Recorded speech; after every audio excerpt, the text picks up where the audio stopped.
السلام عليكم. اللي بيشوف الفيديو ده دلوقتي يا ريت يكمل معايا الفيديو للاخر، لان الفيديو مهم جدا وفيه مفاجأة جامدة جدا. فلو بتشوف الفيديو يا ريت تكمل معايا الفيديو للاخر، واتمنى من حضرتك لايك للفيديو وكومنت برأيك وسبسكرايب للقناة، علشان الفترة الجاية هنزل لكم فيديوهات مهمة جدا بإذن الله. تابعوا معايا الفيديو. اللي متابع الاحداث الفتره اللي فاتت واللي شاف فيديوهات كتير جدا واللي شاف الفيديوهات اللي انتشرت على السوشيال ميديا عموما، وهي عن دينا مراجيح وابراهيم شيكا وعن عم احمد نور الدين لو نسيته. فالفيديوهات دي كان فيها لغز غريب، ولكن من بعد النهارده ان شاء الله اللغز ده هيتحل قريب جدا وهنعرف ايه الحقيقه. ومفاجأة فيديو النهارده وهو ان المحامي عبد الله عرفة تقدم بعريضة وشكوى المكتب الفني للنائب العام علشان يخرجوا جثة إبراهيم شيكا وجثة دينا مراجيح علشان يعرضوها على الطب الشرعي، علشان يثبتوا إذا كان في أعضاء اتاخدت من أجسادهم ولا لأ. وطبعا يا رب يتقبل الطلب بتاع عبد الله عرفة وتبان الحقيقة في أسرع وقت. انا فرحانه جدا بالطلب اللي قدمه المحامي عبد الله عرفة، لان الطلب ده ان شاء الله لو اتقبل باذن الله هيتقبل، هيبين لنا اللغز اللي احنا كنا محتارين فيه واللغز اللي احنا ما كناش عارفين نحله، وهي مافيا تجاره الاعضاء. فهو طلب المحامي عبد الله عرفة هو ده الفيصل واللي هيثبت لنا الكلام الكتير اللي اتقال عن سلمى الرحاوي وعن الفنانة وفاء عامر وعن ليلى الشبح وعن أحمد وهبة وعن الناس دي كلها، وهيثبت لنا إذا كان في الموضوع في تجارة أعضاء أو لأ.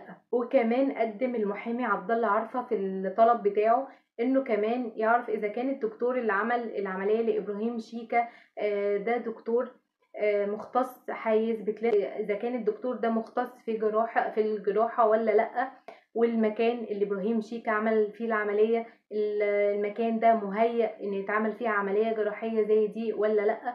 وطبعا يعني ده هو الفيصل وهيسكت ناس كتير، والناس اللي كانت بتقول احنا مظلومين هيثبت لنا اذا كانوا مظلومين ولا لأ. لان سلمى الرحالة او اسلام العجيل في اخر فيديو ليها كانت بتقول لو المشاهير والفنانين الاغنياء لو حد بيبعت لهم على الصفحة بتاعتهم رسائل ان هم محتاجين المساعدة يطنشوهم ما يردوش عليهم، ولو حد فيهم قال لهم تعالوا زوروني محدش يروح لهم البيت. وكمان قالت لهم لو حد شايف حد وانت ماشي وهو ميت زقه برجلك وامشي. وتعالوا نشوف الفيديو بتاع المحامي عبد الله عرفة اللي ربنا يكرمه ان شاء الله والطلب بتاعه يتقبل. تعالوا بينا نشوف الفيديو ونرجع مع بعض تاني. أنا تقدمت بعريضة وشكوى للمكتب الفني للنائب العام بطلب فيه استخراج جثتين إبراهيم شيكا ودينا مراجيح وعرضهم على الطب الشرعي لتشريح الجثة وبيان إذا كان تم سرقة فعلا أخذ أعضاء ولا أجروا جراحة إيه نوعية الجراحة اللي أجروها، وإن كان في أي أعضاء ناقصة منهم ولا لأ. وبرضه سؤال الطبيب اللي أجرى جراحة لشيكا اللي هو أشرف أمين، نشوف أشرف أمين ده برضه هل ليه تراخيص إن هو يزاول مهنة الجراحة؟ ده دكتور طب ومناظير، والطب والمناظير هي جراحة مناظير فقط لا غير. ونشوف تراخيص أشرف أمين إيه نوع الجراحة اللي أجراها بالظبط، وهل المكان بتاعه ده يصلح معد لإجراء هذه الجراحة، ومدى الاستعدادات الفنية والمهنية لإجراء هذه الجراحة، وترخيص مزاولة المهنة وترخيص المكان. ونشوف كما أشيع برضو إن إبراهيم شيكا كان بيتناول عقاقير سامة هي التي أدت إلى تدهور حالته الصحية والوفاة ولا لا. وده الطب الشرعي عندنا بسم الله ما شاء الله هيبين الكلام ده طبعا بتحليل الأنسجة المتحللة وبرضه من العظام بيبان إن شاء الله، وأنا قارئ في الطب الشرعي لحد ما، وإن شاء الله خير. ما احنا مش هنسيب مصر تعشش فيها البوم والغربان واحنا واقفين نسكت. ولولا دفع الله الناس بعضهم ببعض لفسدت الأرض.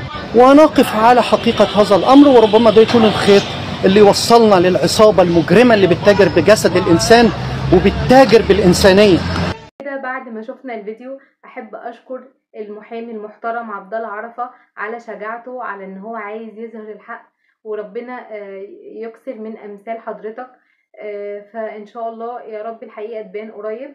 ولو وصلت معايا للدقيقة دي من الفيديو أحب أشكرك جدا، وأتمنى من حضرتك دعمي بلايك وكومنت برأيك وسبسكرايب للقناه علشان يوصلك كل جديد مني، لان في الفتره الجايه ان شاء الله هنزل لكم فيديوهات مهمه جدا. امجادك عشت يا مصر وعاش ولادك يبنوا في مجد يزيد